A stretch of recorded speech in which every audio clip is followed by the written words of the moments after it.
Yeah, it was good fun, that's for sure. I've always enjoyed my time batting with Marshy. I think that probably made the time out in the middle very, very comfortable, and it's got to admit, it was probably I've been pretty nervous in a few innings for Australia, but I was pretty nervous sitting in the sheds waiting to come out,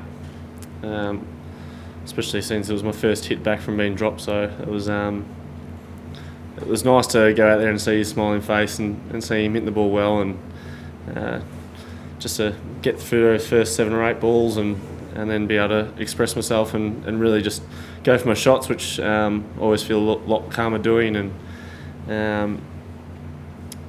yeah, once we got the gap down to below 10, well, I knew we had it a little bit more comfortable, and if one of us got out, it was going to be a lot easier for the bloke coming in. But I think with those sorts of chases, you got to do it before you get to the last over, because as we've seen before, anything can happen in that last over. So I think to finish it with another over to go was quite a clinical ending.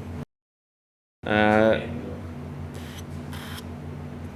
balls at last. Like, I was nervous walking out, and it's amazing how you get a little bit of luck early on. Like I played missed at one, where I've been nicking those in the last probably 5 or 6 games, just to get, even though it doesn't look like a lot of luck, but it's just a little bit that you can get through. And I think if you look back to the New Zealand series, where I think I scored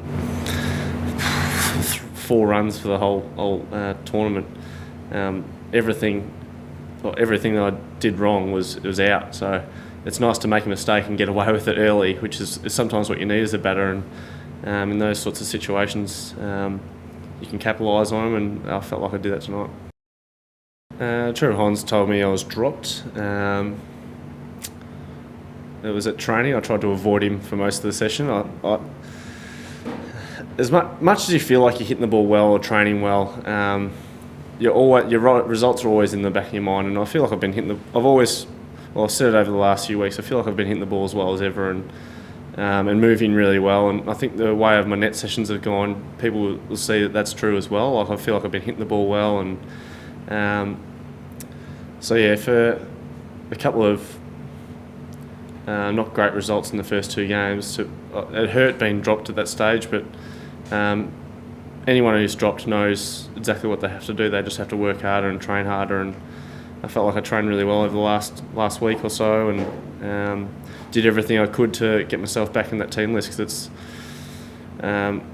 when you feel such ingrained in that side for such a long time, ODI Player of the Year, you feel like you need to be there, and it's a team I feel like I want to be playing there for the next couple of World Cups, Champions Trophies, the series in Australia, like everything. I want to be a part of that one-day side every game we played. So it hurt at the time, but probably motivated me to train a bit harder and just reassess where I needed to get better.